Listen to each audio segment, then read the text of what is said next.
Welcome to the CSU Advising Podcast. I'm your host, Olga Valdivia, Academic Advisor with the SUA, and we are joined today with Dr. Fadi Muheidat from the College of Computer Science and Engineering. So thank you so much for joining us, Dr. Fadi. Thank you, Olga, for having me. I'm really excited to be with you today. Well, we appreciate it. We've previously been on a different episode talking about ChatGPT EDU, and that was really fascinating to learn what we can do with these tools, right? hmm So, thank you for joining us again. Today, we're going to be focusing on the majors offered by the School of Computer Science and Engineering. So, if you wouldn't mind telling us a little bit about how your path led you to the current work that you do. All right, thank you. Well, I came from Jordan, kind of a country in the Middle East where I finished my kind of high school. And then I wanted to be a dentist, actually, not a computer science and engineering. So, in back home in my country where we had to do a national exam, and I was like 1 point short from getting to the level where I can go to the dental school. Then my second choice was computer science and engineering. So here we are. Then I joined the program there and went through all the ups and downs that came with the program. It's a full package. And yeah, I mean, after graduating with the computer science and engineering, it was really wonderful. Like once you are in, you see the value, the gems of that science, of that major.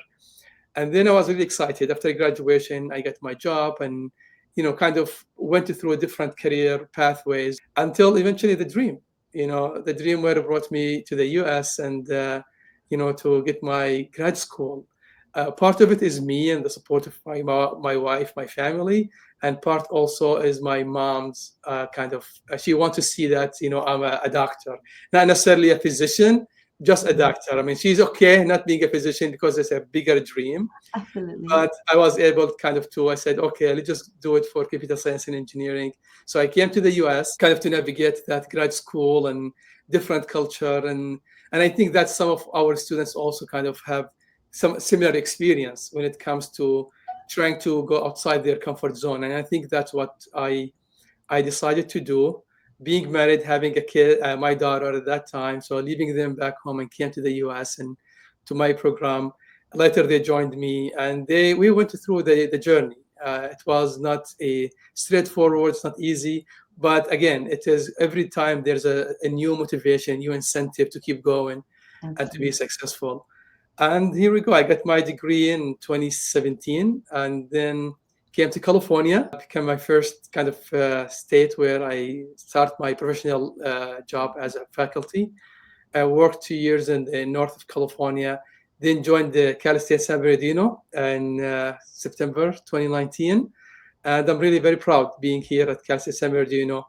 I cannot tell you how much the environment, the space, the place, and the students actually changed me as a human being. So yeah, that's kind of my journey and where I am right now. And currently, I'm doing the Director of Teaching Resource Center in addition to my position as a faculty in computer science and engineering, which is another challenge and a kind of a great experience that I'm really excited that I'm working at this position right now, working with my colleagues, my faculty, as well as maintaining my students' kind of connection in the classroom. Okay, thank you so much for sharing that. Yeah, I bet so many students can relate to your journey, and the fact that we start off with one thing and lead into something totally different. That's often a question that students ask, and it's like, well, one thing opens up something new, and you follow that journey. Correct. But thank you so much for sharing. So, in terms of the department, or the School of Computer Science and Engineering, what different degrees do they offer? Yeah, I mean, as you can see from the title, it's computer science and engineering. So we have Mhm. kind of the two major majors are computer science, like the bachelor degree in computer science. It's kind of a 4 year program. And also we have the computer engineering. Those kind of the two main majors, and both of kind of them focus on the foundation of computer science and the foundation of computer engineering. So in computer science, we focus more onto the software development in computing and theoretical computer science, algorithmic problem solving.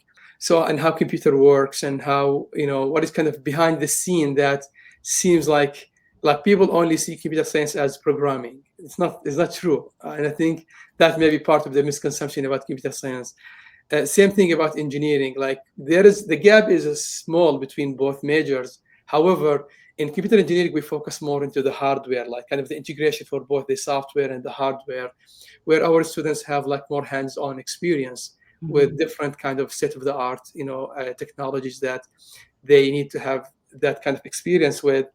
And at the same time, they need to maintain their programming skills.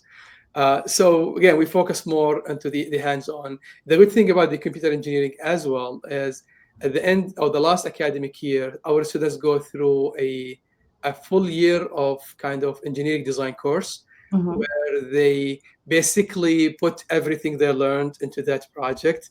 And at the end of the spring of the academic year, they will present the work between building a software component or building an actual hardware, and a lot of success stories and around that. That's kind of part of it. We also have, a bachelor in bioinformatics, and that's another collaboration between computer science, biology, and biochemistry, where kind of students are, if you have a passion for kind of STEM or in biology or chemistry, how we can use computer science to solve such problems. So that's a wonderful interdisciplinary work between those three different departments. And our graduates really provide another opportunity for our students in their career, in addition to another, I call it an essential knowledge. We call it the Bachelor of Arts in Computer Systems. So if you think about it, like people who help us manage their IT, like for example, when we say, oh, our ITS team are doing great because I can log into my email, I'm safe, there's no viruses, I keep receiving those emails about, cybersecurity awareness. That's another kind of field that we focus on, is preparing our students for problem solving, programming, system administration, and that's kind of another major, let's call it this way. Of course, since you asked about different majors, we also have different type of certificate programs and minors, where kind of a flavor of each. So if students really, I like to be a computer scientist, but a computer engineer, but I really like that computer science part, then we allow them to major there. Or if they are in the bioinformatics, then they want to do a certificate in systems programming or even in data science. And that's why we are having, like, recently actually launched a Master of Science in Data Science, which is kind of applied data science. Actually, it's kind of becomes the buzzword here: data science, AI. So I think it's part of our progress, of our kind of program objective, that to keep maintain and see what's the industry need, what our students need, and then we go with those. So we have a master in computer science, which is kind of one of the big kind of master or graduate programs here at Cal State San Bernardino, in addition to the newly launched master in applied data sciences. Wonderful. So essentially, the undergrad leads students straight into the graduate program if that's something they want to continue with, right? That's correct. That's wonderful. Yes. Okay, thank you so much. And because the students also can take what we call upper division classes, and some of the upper division classes are shared between graduate and undergrad. So some of our students who really think about going that route, they can also, while they are in the undergrad, they can take some of those required courses and make their grad journey even shorter. A little faster. I love that. Yeah. And I think students are always excited when they have the opportunity to take those higher grad level courses their senior year. Gets them really excited about those next steps, right? Correct. Yes. Yeah, and they have different exposure as well. Yeah. Yeah, that's awesome. Okay. So you kind of answered some of my other questions with the information you gave us. So I think that's wonderful. Now, what are any misconceptions students might have about the CSE major? I mean, yeah, that's a good question, because again, everybody says, oh, it's all about programming, and I can learn programming in high school. Then why I need to go into those 4 kind of years of computer science classes and go through that hassle, which eventually I will be only doing programming. That's a huge misconception. Computer science or whatever system, this system that we are using for this podcast is Right. not designed just because you know programming. No, it is designed because somebody went through the whole curriculum of computer science, who understand what is the foundation of computers, what Right. is the foundation of programming, what is the database, what is web development, what all of this, what are the security measures, what are networking. If you all of what I'm talking about here is our courses you have to go through. So the knowledge that we're able to say, I need to write this piece of code, if they don't take the course, they don't know what are security audits that they need to go through, what is the process, what is the encapsulation, what kind of different programming paradigms or different frameworks that they need to use. Also, part of our curriculum in any major that we have in computer science is computer ethics. What Mm. is the ethical way of doing computing, right? And again, it's a very, very important for our graduates. We are preparing them to be, again, self-directed learners. They also need to be connected to their to their community, as well Mm. as serving their community. Our graduates will be maybe going to be summoned to the court, so they need to understand all those the basics, the in and out of computer science, what it takes. Not only are they smart and good programmers, which is great, by the way, don't get me wrong, but they know the foundation. So when they speak with knowledge, not just about something, a YouTube kind of a good YouTube channel that I learned programming from. Right, right. Well, tell me a little bit about some of the programs. Me not being a computer techie, person, a lot of the students, sometimes when they meet with us, they ask about programming.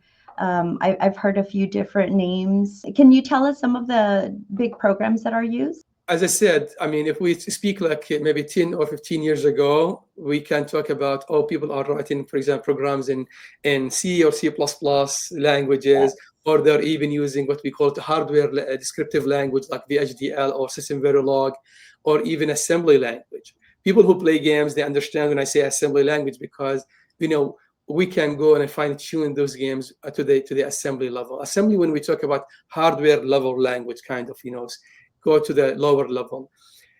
Nowadays, we have like a plenty of those programming languages. We have, again, C, C++, they are still Python? Java, Python. I'm pretty sure you hear the Python a lot, or Yes. R in statistical analysis, SPSS. Not necessarily those are like programming languages. It could be packages or software packages. But there are like a lot, like if you are in web development, we have like JavaScript, iOS development, React. So there are a lot of tools and programming languages are there just to make our life easier. Right. So the thing about this, I mean, we always tell our students, don't get confused. Like in our program, we don't teach all those programming languages. We teach them kind of the core, the foundational programming languages like C, C++, a Python, and system Verilog, like for hardware programming language. The reason these are foundation. If you know one of them, it will be easy for you to learn others, right? So what's going to be different, for example, if you are a Python programmer, you will see there's a lot of tools and libraries that are available for you. So you don't have to reinvent the wheel, right? Yes. Compared to the other kind of programming languages. So having too many programming languages, again, it makes your life easier, but it shouldn't be a problem to learn as far as you go through the curriculum, because the curriculum prepare our students to think critically and be able to, to develop that learning curve in a very short time, given that they have the foundation.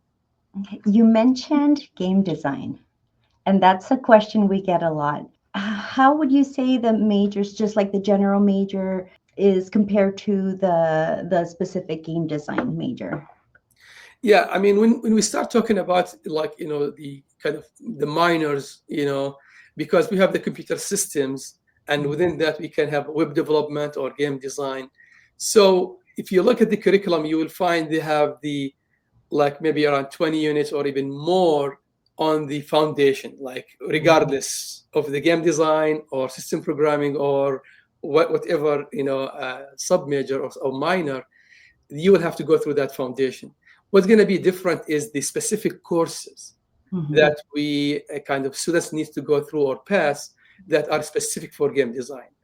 And that's kind of where, even some of our game design courses, we allow our students to take courses from arts, because you have to bring that knowledge. We cannot teach it ourselves from computer science, so we rely on other departments on campus to kind of educate our students and to build that holistic experience for our students and Oh, graduates. that's awesome. I always love to hear when departments are doing work across campus, Yeah, and letting students shine in their area.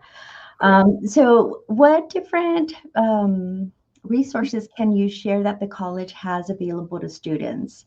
I know in the past I've heard of different centers, maybe scholarships, that sort of thing. What can you tell us about computer science and engineering?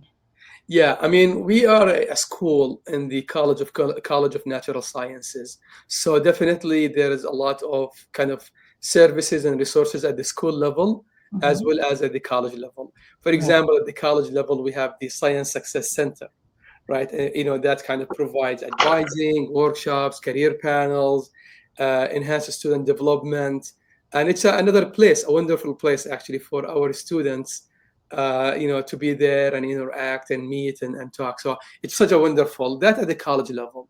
At the university, at our like CSC or Computer Science and Engineering, we have, for example, the CSE Club, right? Okay, Where love. our students also, again, it's an organization, of course, and they are affiliated with IEEE, another like a major prestigious, engineering kind of institute, and also provide like workshops. Like I've seen like great. I actually joined their Discord server because I want to learn more about what they are doing, and Yeah. hopefully we can provide advice if needed. And they are like, I'm really surprised, not surprised, like happy and excited, like to see our students, their leadership roles, they care about, their peers. So you can see seniors, especially when they are in the last academic year, busy with those, 5,000 level courses, 4,000 level courses, projects, capstone, as well as looking for jobs, internship. You can imagine all of that pressure on them. Yet providing tutoring, networking, celebrations, game days, and support their peers. That tells you a lot about the culture that we have in our program. So the CSE Club and Women in Computer Science and Engineering as well. They are like two. They are always peer together. And partner to support like events for our students. So I would say this another service we provide in addition like to that tutoring services through ASUA. We Yeah. have collaboration, and I'm very grateful for that collaboration with ASUA, as well as something like sponsored through the department through different grants in our campus. Also in our department. Also, we have like other like scholarship programs, like the Excels grant that provide financial support for our students, in pursuing computer science and engineering. Another kind of source, I would say, an important source, which I didn't talk about, is faculty. When Yes. you have the faculty available, their labs, their time, their research, so they share their experience. This is an important resource. Students need it, and I think we'll be happy to have our students approach us. Maybe we need to be very, very proactive in reaching out to them, but we also want them to break the ice and remove that, go outside their comfort zone. We are human beings, are not zombies there, right? That's Come right. see us. We have great kind of things that we can share with you or put you in an experience that we appreciated having it with our faculty when we are students. So I think this is a very, very important source. Generally, students, they don't realize the value until they, maybe not all of them, of course, when they feel like, oh, I'm graduating, I need a recommendation letter. I Right. need supporting me here. How can I get a job? Or can you review my resume? So at the end, but why don't you start way, way early? So that's my Yeah. advice for prospective students or even current students. Please make your faculty your best friend. Come see them, introduce yourself, ask for an opportunity. Maybe you don't have the fund to sponsor your work, but we will have the lab, the time to work with you in improving your research experience. Also, we might have some resources to get you connected and provide you recommendation, other kind of offerings in our campus. I want to highlight the last thing here about the resources. I know our school director, Dr. Khalil Dajani, is very active on providing opportunities for our students between internship, connection with the industry, with the Air Force, with kind of different possible, like, players who can help our students and be career ready. So definitely very grateful to have him, and showing the support to our students and support their graduation plans for sure. Absolutely. Thank you so much for that. I think it's always so refreshing to hear faculty say, we want the students to come to us, right? So thank you for that. Now, one question that I usually have is pertaining to the math sequence in the majors. Many times students come in and they're already behind one class, right? Right. So we like to tell them to follow their roadmap as much as possible and follow those math sequence so they can move through the major. Now, I do have a different question altogether. So if I was a student thinking about computer science and engineering, but maybe on the fence, what would you feel is a good backup major or something related? You mean students who are really interested in computer science and engineering, or they are in computer science and engineering and thinking about something else? Sorry, Yolanda. Either or, if they're on the fence, how would you convince them to stay in this major? Well, I will be biased to my department for sure. Um, well, in computer science and engineering, again, I know we might have kind of a a stereotype of being like difficult, or take you forever to graduate. Sometimes we hear those keywords. I think there are multiple reasons to that, and you mentioned in a great point, Olga. Thank you for bringing the math Mhm. sequence, because what we see in our advising, again, our students, they come to us like maybe in their third year, where we start doing the academic advising as a computer science faculty. We see that between not paying attention to the roadmap. So we show them like the dependency. They say, see it on the map. They don't understand the dependency, right? Right. So that dependency is important, and that we highlight. This course is offered once a year. That means if you are planning to graduate spring 2026, then the engineering design course, which I was talking about, the year-long engineering design course, you have to take it in the fall 2025 so you can graduate next spring. If you don't do that, you will be 1 year behind, right? So there are certain courses that their dependency they tend to ignore. Other thing, when they say, "Oh, computer science classes are difficult.